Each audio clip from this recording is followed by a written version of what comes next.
नमस्कार, मैं हूं स्नेहलता। आप देख रहे हैं एबीपी गंगा। बड़ी खबरों का इंतजार अब खत्म हुआ है। एबीपी गंगा आपके सामने रखने जा रही है आज की 5 बड़ी वो खबरें जिन्हें लेकर यकीन आपको होगा कि ये वाकई दिलचस्प खबरें हैं। 3 खबरें जो आपकी टेलीविजन स्क्रीन पर हैं यूं तो चुनाव से जुड़ी हैं, लेकिन 2022 को लेकर कैसे सियासी उथल पुथल है, कैसी उठापटक है, आप ये डिटेल से बड़ी तसल्ली से समझ पाएंगे।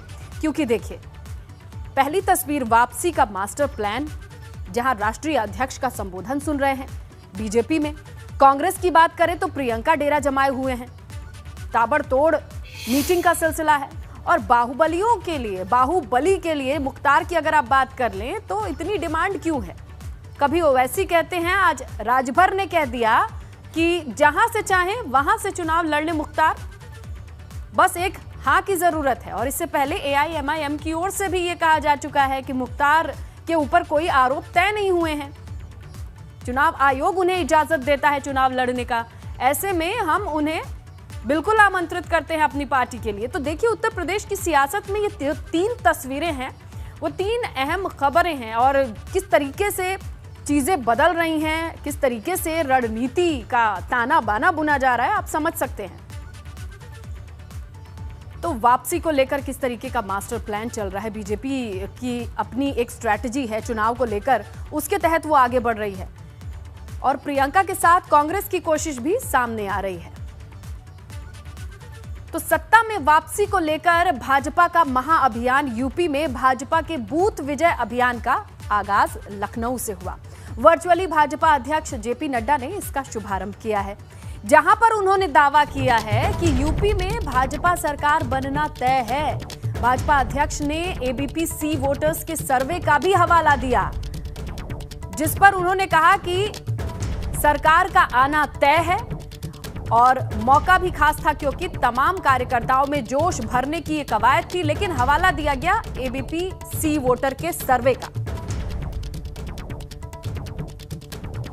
आगामी चुनाव भी हम प्रधानमंत्री श्री नरेंद्र मोदी जी के मार्गदर्शन और हमारे मुख्यमंत्री श्री योगी आदित्यनाथ जी के नेतृत्व में पार्टी की नीतियों, विकास कार्यों और परिश्रम की प्रकाष्ठा करने वाले हमारे कार्यकर्ताओं के समर्पण एवं सामर्थ्य पर जीतेंगे। तो जेपी नड्डा ने सिर्फ यूपी में सत्ता वापसी का दावा ही नहीं किया है, बल्कि ये भी कहते हैं कि मोदी योगी की जोड़ी ने प्रदेश का कायाकल्प कर दिया है। साथ ही वंशवाद की पॉलिटिक्स पर भी लगाम लगाई है। विकास ने पुराने सारे पैमाने तोड़ दिए हैं, गुंडागर्दी को खत्म हुई है और जातिवाद, परिवारवाद, तुष्टीकरण की राजनीति पर अंकुश लगा है। आदरणीय प्रधानमंत्री श्री नरेंद्र मोदी जी और माननीय मुख्यमंत्री योगी आदित्यनाथ जी के जोड़ी ने प्रदेश की जनता के सहयोग से उत्तर प्रदेश का कायाकल्प किया है और एक नया कीर्तिमान स्थापित किया है और प्रदेश की राजनीतिक कार्य संस्कृति को बदल कर रख दिया है। एक अन्य प्रतिष्ठित न्यूज चैनल के 5 राज्यों में होने वाले विधानसभा चुनाव के मद्देनजर किए सर्वे में भी हमारी प्रधानमंत्री जी की लोकप्रियता बाकी दूसरे नेताओं से कहीं आगे है, उनके सामने तक दूर दूर तक कोई नहीं। इन सभी सर्वे में उत्तर प्रदेश में जनता के आशीर्वाद से भाजपा की भव्य जीत सुनिश्चित होती दिख रही है। तो चलिए आपको समझाते हैं कि आखिर सत्ता में वापसी के लिए भाजपा किस रणनीति पर काम कर रही है और बूथ विजय अभियान का मकसद क्या है। तो देखिए, ताना बाना कुछ ऐसे बुना गया है, जहां 27,000 शक्ति केंद्रों पर अभियान चलाने की योजना है। 3 चरणों में ये बूथ विजय अभियान चलेगा। कार्यकर्ता जनता के बीच जाएंगे, सरकार की उपलब्धियों को गिनवाएंगे। 2022 चुनाव को लेकर ही ये विजय अभियान शुरू किया गया है और इसे अच्छे से फैलाया गया है। शक्ति केंद्र के तौर पर इन्हें बांटा गया है। 3 चरण में यह अभियान चलेगा और इन्हीं केंद्रों के जरिए तमाम कार्यकर्ताओं को घर घर भेजने की योजना बनाई है भाजपा ने, ताकि योजनाएं जो चली हैं उसके बारे में बताया जा सके, गिनाया जा सके। तो लीजिए, भाजपा की तर्ज पर सपा भी चलाएगी बूथ अभियान, ये भी खबर है। सपा अध्यक्ष अखिलेश यादव ने हर बूथ पर यूथ कार्यक्रम है, इसका ऐलान कर दिया है। 2022 में हर बूथ पर सपा का यूथ जाएगा। अखिलेश यादव का ये अभियान है। सपा के सिद्धांतों और कामों को आधार बनाकर चुनाव जीतने की रणनीति नजर आ रही है। अखिलेश यादव ने यह कहा है कि यूपी की जागृत जनता लोकतांत्रिक क्रांति लेकर आएगी। तो देखिए, बूथ बूथ पर जो लड़ाई है वो अब सामने आ रही है, क्योंकि देखिए, एक तरफ 27,000 केंद्र बनाकर हर बूथ को जीतने की और लोगों तक पहुंचने की कवायद बीजेपी की ओर से हुई, तो सपा की ओर से यूथ को भेजने का कार्यक्रम सामने आ रहा है। हर बूथ पर यूथ जाएगा और वो लोगों तक पहुंचाएगा कि सपा के कार्यकाल में क्या क्या काम हुए थे और क्या क्या योजनाएं हैं भविष्य की। तो चलिए, हमारे सहयोगी अनुभव हैं हमारे साथ, उनसे जानकारी लेते हैं। अनुभव, बताइए, अब बूथ को लेकर यह साफ हो चुका है कि बूथ स्तर पर तमाम पार्टियां नजर गड़ाए हुए हैं। अखिलेश यादव की ये क्या स्ट्रेटजी है? यूथ को लेके जाएंगे, यूथ आगे बढ़ेगा, कैसे चलेगा ये पूरा अभियान? देखिए, साफ तौर पर जो ट्वीट किया है उसमें ये लिखा है कि 2022 के जो विधानसभा चुनाव होंगे उसमें जो यूथ है, यानी समाजवादी पार्टी का जो युवा वर्कर है, वो हर बूथ पर जाएगा, जन जागरण करेगा, समाजवादी पार्टी ने क्या काम किया, उसके क्या सिद्धांत है, इनको बताएगा। आज ये ट्वीट किया है और ये कहा कि जन मन विजय अभियान, यानी एक समाजवादी पार्टी इस अभियान को भी शुरू करेगी, जो हर एक बूथ पर, उत्तर प्रदेश में 1,60,000 से ज्यादा बूथ हैं। और आगे देखिए आप, जिस तरीके से जेपी नड्डा ने बूथ विजय अभियान की शुरुआत की है, आज अखिलेश यादव भी उसी को लेकर ट्वीट कर रहे हैं कि हम भी अब जन मन विजय अभियान शुरू करेंगे। तो कहीं ना कहीं सियासी दलों को आप देखिए तो एक दूसरे के साथ पोड़ मची हुई है। पहले बसपा ने प्रबुद्ध वर्ग सम्मेलन किया, तो समाजवादी पार्टी ने भी किया, फिर बीजेपी ने भी किया। आज बीजेपी का बूथ विजय अभियान शुरू हुआ है, तो अखिलेश यादव भी आप कह रहे हैं कि हम भी जन मन विजय अभियान शुरू करेंगे। अब सियासी दल चुनाव से पहले तमाम एक्सरसाइज करते हैं, लेकिन फैसला जनता के हाथ में होता है। वो तय करती है कि कौन सत्ता में आएगा, किसको गद्दी पर बैठाएगी, और ये फैसला। लेकिन अनुभव, बड़ा दिलचस्प होगा ना कि एक तरफ से भाजपा तो हमेशा से बूथ पर जाती रही है, वो तो पन्ना प्रमुख भी बनाती रही है, लेकिन एक यूथ सपा की ओर से होगा, वो कौन कैंडिडेट होगा, हर एक बूथ पे एक तरीके की लड़ाई दिखाई देगी। देखिए, बिल्कुल, अब जिस तरीके से बीजेपी पन्ना प्रमुख अभियान शुरू कर रही है, पन्ना प्रमुख बनाने जा रही है, तो कांग्रेस कह रही है कि इस पे तो हम पहले काम कर चुके हैं। अच्छा। हमने तो 2004 में अमेठी रायबरेली में पूर्वा प्रमुख बनाए थे, ये हमारा कॉन्सेप्ट है। तो सियासी दल एक दूसरे पर इसी तरह से ठीक है। अनुभव, इसकी जानकारी हम आपसे लेंगे, क्योंकि ये भी एक बड़ी खबर है। जो जानकारी आप दे रहे हैं, इसकी डिटेल भी दर्शकों तक पहुंचाई जाएगी। उससे पहले भी बताएंगे कि ये पूरा बैकग्राउंड इसका है क्या। लेकिन अभी ये जानिए कि भाजपा के पन्ना प्रमुख बनाने पर कांग्रेस ने क्या निशाना साधा। सहयोगी अनुभव इसकी जानकारी दे ही रहे थे, लेकिन ये कहानी ये है कि भाजपा ने कांग्रेस का प्लान कॉपी किया है। दीपक सिंह ये बड़ी बात कहते हैं। कांग्रेस ने 2004 में ही पूर्वा प्रभारी बनाए थे। इस बार भी कांग्रेस इस तरीके के प्लान पर काम कर रही है। तो ये पन्ना प्रमुख को लेकर दीपक सिंह ने जो कह दिया है अनुभव, इसे लेकर तो देखिए विवाद होगा। अब ये किसका आइडिया था? इससे पहले चलिए दीपक ने क्या कहा है वो आप दर्शकों को सुना देते हैं। आगामी चुनाव के मद्देनजर भारतीय जनता पार्टी ने आज से प्रदेश भर में पन्ना प्रमुख बनाने का कार्यक्रम शुरू किया है। 20 तारीख तक प्रदेश भर में पन्ना प्रमुख बनाए जाएंगे और उसके बाद 24 तारीख को पन्ना प्रमुखों का एक सम्मेलन भी होगा, यानी भाजपा की वो माइक्रो प्लानिंग जिससे आगामी चुनाव को जीतने की तैयारी है। बहरहाल कांग्रेस भी अपनी तैयारी में जुटी है चुनाव को लेकर, और हमारे साथ में इस समय एमएलसी दीपक सिंह हैं। उनसे बात करते हैं, आखिर कांग्रेस बीजेपी की इस माइक्रो प्लानिंग को कैसे टक्कर देगी। दीपक जी, ये बताएं, पन्ना प्रमुख यानी उस हद तक इतनी छोटी इकाई पर जाकर भाजपा तैयारी कर रही है, माइक्रो प्लानिंग कर रही है, लगता है कि कांग्रेस की जो तैयारी है इसे टक्कर दे पाएगी? जो कॉपी होता है वो असली नहीं होता। भारतीय जनता पार्टी के लोग अभी तक कांग्रेस की योजनाओं की कॉपी करते थे, उनके नाम बदल कर अपना बताते थे। अब जो कांग्रेस पार्टी, प्रियंका गांधी जी ने 2004 में पूर्वा प्रभारी का कॉन्सेप्ट शुरू किया था। हम एक पूर्वा बनाते थे, उस पूर्वा प्रभारी के नीचे हम 5-7 और कार्यकर्ताओं को बनाते थे। तो अब वो भारतीय जनता पार्टी पूर्वा प्रभारी की नकल करके उसी कॉन्सेप्ट पे पन्ना प्रमुख बनाती है। तो मुझे लगता है असली होता है, नकली होता है। फिर से हमारा जो पूर्वा प्रभारी कॉन्सेप्ट था पूरे प्रदेश में लागू है, वो संगठन पूरे प्रदेश में बन रहा है। तो नकली को जवाब असली देगा, तो जीतेगा असली, नकली हारेगा, स्वाभाविक तौर पे बात है। शुक्रिया बात करने के लिए। तो दीपक सिंह ने साफ तौर पर ये कहा कि भाजपा जिस कॉन्सेप्ट को पन्ना प्रमुख के लेकर आज चल रही है वो असल में कांग्रेस का कॉन्सेप्ट है और कांग्रेस उसे पूर्वा प्रभारी के नाम से पहले से ही चलाती आ रही है। कैमरा सहयोगी राजू के साथ शैलेश अरोरा, एबीपी गंगा, लखनऊ। तो असली कौन, नकली कौन, पूर्वा कौन, पन्ना कौन, ये सारी चीजें अब चल रही हैं। तो भाजपा का इरादा एकदम साफ है कि उन्हें यूपी में सत्ता वापसी करनी है, जिसे देखते हुए भाजपा ने चुनाव को लेकर एक पूरी ताकत झोंक दी है। और ये सिर्फ बूथ तक ही नहीं है, बल्कि शहर शहर पार्टी के दिग्गज नेता प्रबुद्ध सम्मेलन भी कर रहे हैं। कानपुर में केंद्रीय गृह राज्य मंत्री अजय मिश्र टेनी ने सम्मेलन में हिस्सा लिया। आगे की रणनीति भी उन्होंने साफ कर दी।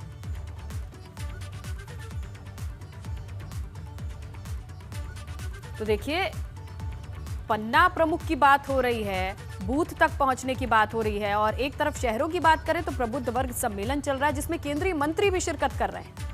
इसी में किसी किस्म का कोई कंफ्यूजन नहीं है। प्रबुद्ध वर्ग का सम्मेलन उन लोगों ने एक जाति विशेष के लोगों को प्रभावित करने के लिए किया है, क्योंकि सपा बसपा के लोग जाति और धर्म की ही राजनीति करते हैं। भारतीय जनता पार्टी ऐसी राजनीति में कभी विश्वास नहीं करती।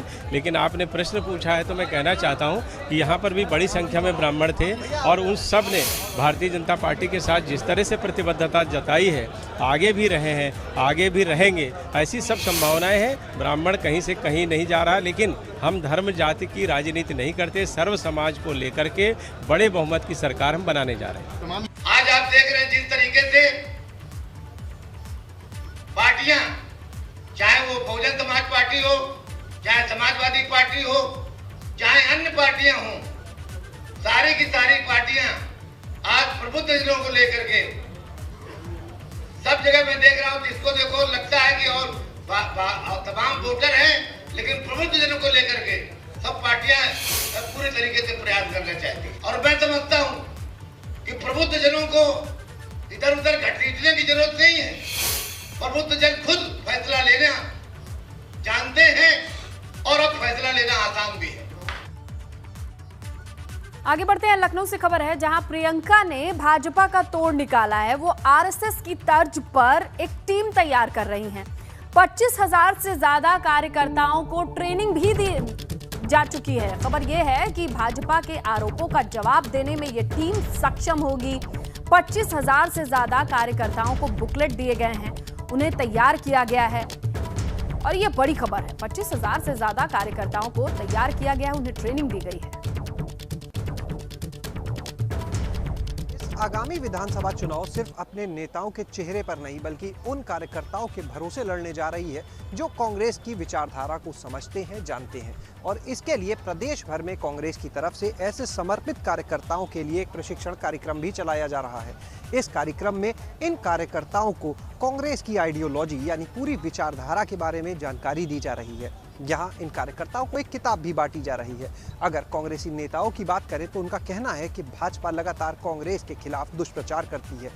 इन दुष्प्रचार के बारे में इन कार्यकर्ताओं को जानकारी तो दी ही जा रही है, साथ ही हकीकत क्या है, नेताओं के हिसाब से फैक्ट्स क्या हैं, इसके बारे में भी बताया जा रहा है, जिससे वो जब जनता के बीच में जाएं तो भाजपा के दुष्प्रचार का जवाब दे सके और जनता को फैक्ट्स बता सके। कैमरा सहयोगी राजू के साथ शैलेश अरोरा, एबीपी गंगा, लखनऊ। किसी झूठ अफवाह का जवाब ना दिया जाए तो उसे लोग सच मान लेते हैं, उनका झूठ सच न साबित हो। इन तमाम चीज़ों को कांग्रेस पार्टी ने उत्तर प्रदेश के लिए, देश के लिए कौन कौन सी योजनाएं लागू की, अब उनके नाम बदलकर अपने ऊपर चिपकाने काम कर रहे हैं, उसे बता रहे हैं। 32 वर्ष पूर्व जो कांग्रेस पार्टी ने विकास की डोर छोड़ी थी उसके आगे नहीं बढ़ पाए हैं, कोई इंडस्ट्रियल एरिया गठन नहीं हो पाया है, हम उसके बारे में अपने लोगों को बता रहे हैं।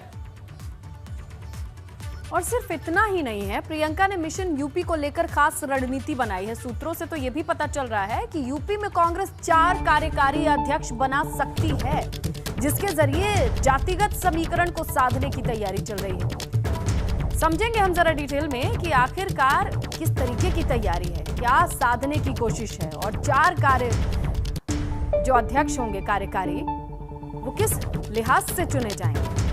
तो मिशन यूपी के लिए प्रियंका गांधी की ये बड़ी तैयारी दिखाई दे रही है। लखनऊ में डेरा डाले हैं और बड़ी जानकारी ये है कि अगर 4 कार्यकारी अध्यक्ष बनाए जाते हैं, कई राज्यों में ऐसा कर चुकी है कांग्रेस, और अगर उत्तर प्रदेश में इसकी संभावना बनती है तो किस आधार पर बनती है?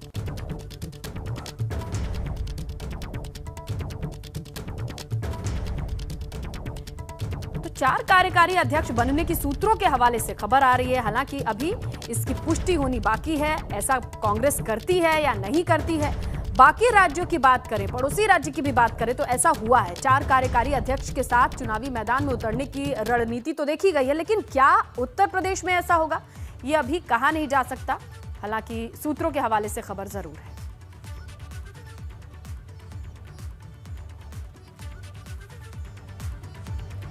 तो अब प्रियंका गांधी लखनऊ में है, ताबड़तोड़ कार्यकर्ताओं के साथ बैठक कर रही हैं, तरीके की बैठक चल रही है। तो किस तरीके की रणनीति निकल के सामने आ रही है, प्लान क्या है, जरा ये समझिए।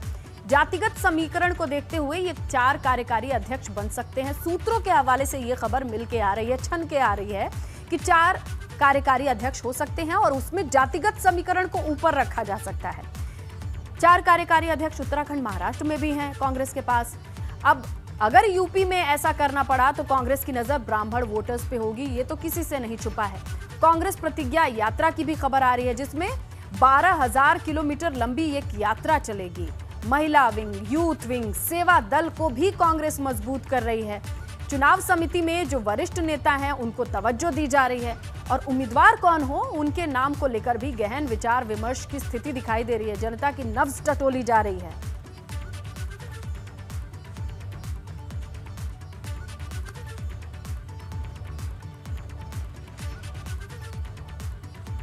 तो देख ही रहे हैं आप कि जैसे जैसे चुनाव नजदीक आ रहा है, वैसे वैसे सियासी दलों को मजबूत उम्मीदवारों की तलाश है। लेकिन मुख्तार से मायावती की दूरी के बाद अब बाहुबली की डिमांड बढ़ गई है, क्योंकि एक तरफ तो ओवैसी हैं और अब राजभर ने दावा कर दिया है कि वो भी मुख्तार को टिकट देने के लिए तैयार हैं। मानते हैं, विधायक हैं और क्या मानते हैं, बिल्कुल मसीहा हैं। वो जिस क्षेत्र में है जहां से वो बार बार चुनाव, आप अपनी पार्टी में लेंगे मुख्तार अंसारी, वो हमारी पार्टी में शामिल होना चाहें तो स्वागत है उनका, टिकट भी देंगे, बिल्कुल देंगे, क्यों नहीं देंगे। जहां से लड़ना चाहेंगे, उनको हम अपराधी नहीं मानते। जब तक न्यायालय से सजा न हो जाए तब तक हम सजा याफ्ता कैसे मान लें। हम लोगों का इस्तेमाल हुआ है, चाहे वो मुस्लिम एमएलए रहे हों, चाहे मुस्लिम एमपी रहे हों। जब ज़रूरत पड़ी बीएसपी ने मुख्तार का इस्तेमाल किया, उनकी ज़रूरत पूरी हो गई तो उन्होंने उठा करके फेंक दिया। मुख्तार अंसारी के ऊपर कौन सा मुकदमा साबित हो गया? अच्छा, इसके पहले वो अपराधी नहीं थे जब आपने टिकट दिया था उनको बीएसपी से, उनके भाई को आपने टिकट दिया तो इसके पहले वो अपराधी नहीं थे, उनके बेटे को आपने टिकट दिया। अगर मुख्तार अंसारी साहब ये चाहते हैं कि वो एमआईएम से चुनाव लड़ना चाहते हैं तो पार्टी हमारी बी फॉर्म देने को तैयार है। और भदोही से खबर है, बाहुबली विधायक विजय मिश्रा के बेटे का एक वीडियो वायरल हो रहा है। इस वायरल वीडियो में विधायक के पुत्र हैं विष्णु मिश्रा, उन्होंने भदोही पुलिस और वाराणसी एसटीएफ पर बड़ा आरोप लगाया है। 7 सितंबर 2021 को गोपीगंज थाना में हमारे खिलाफ एफआईआर लिखी गई। इस वीडियो में ये सारी जानकारी वो दे रहे हैं और कह रहे हैं कि ये जो एफआईआर लिखी गई है वो फर्जी है। पुलिस ने जिस दिन मुकदमा दर्ज किया था उस दिन तो वो महाराष्ट्र में थे और पैसों के खातिर फंसाने की साजिश रची जा रही है। ये तमाम बातें वो वीडियो में कहते सुनाई दे रहे हैं।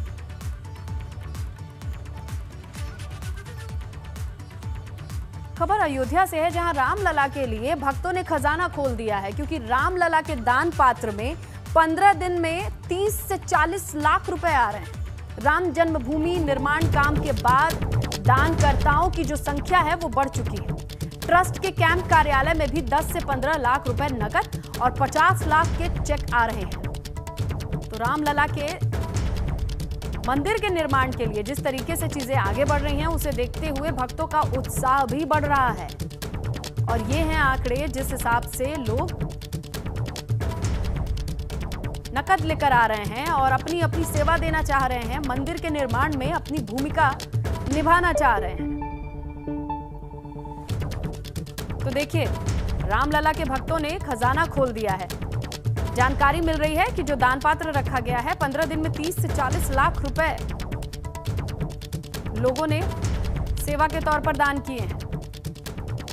चलिए ब्रेक के बाद अब बात कर लेते हैं सैलाब से आई मुसीबत की, जिसका असर पहाड़ से लेकर मैदान तक है। दिल्ली एनसीआर में बारिश से क्या हाल हुआ है जरा देखिए आप, और पहाड़ों पर भी ठीक नहीं है। आसमानी आफत से कितने बुरे हालात हैं, ये तस्वीरें देखिए यूपी, उत्तराखंड और दिल्ली।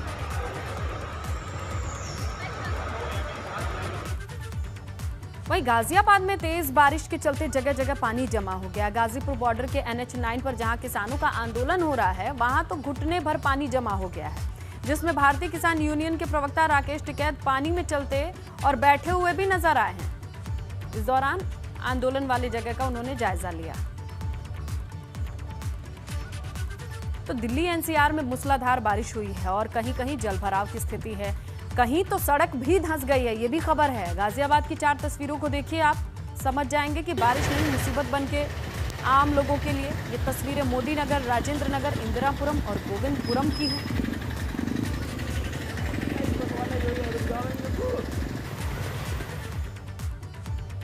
और गाजियाबाद के इंदिरापुरम की तस्वीर भी देख लीजिए आप। बारिश के बाद एक सोसाइटी के पास सड़क धंसने के बाद वहां के हालात कैसे, इन तस्वीरों से देखिए। कई फीट गहरा गड्ढा हो गया है, इस सड़क को बंद करना पड़ा है एहतियातन, क्योंकि हालत देखिए आप सड़कों की। तो गाजियाबाद में सुबह से तेज बारिश है, जिसके चलते जल भराव की स्थिति है। पौष इलाके राजेंद्र नगर में तो सड़कें मानो तालाब में बदल गई हों, और यहीं पर नगर निगम के दावे फेल भी होते हैं। जिले की कई कॉलोनीज या फिर आप रोड की बात कर लीजिए तो ऐसे ही हालात मिल रहे हैं आपको।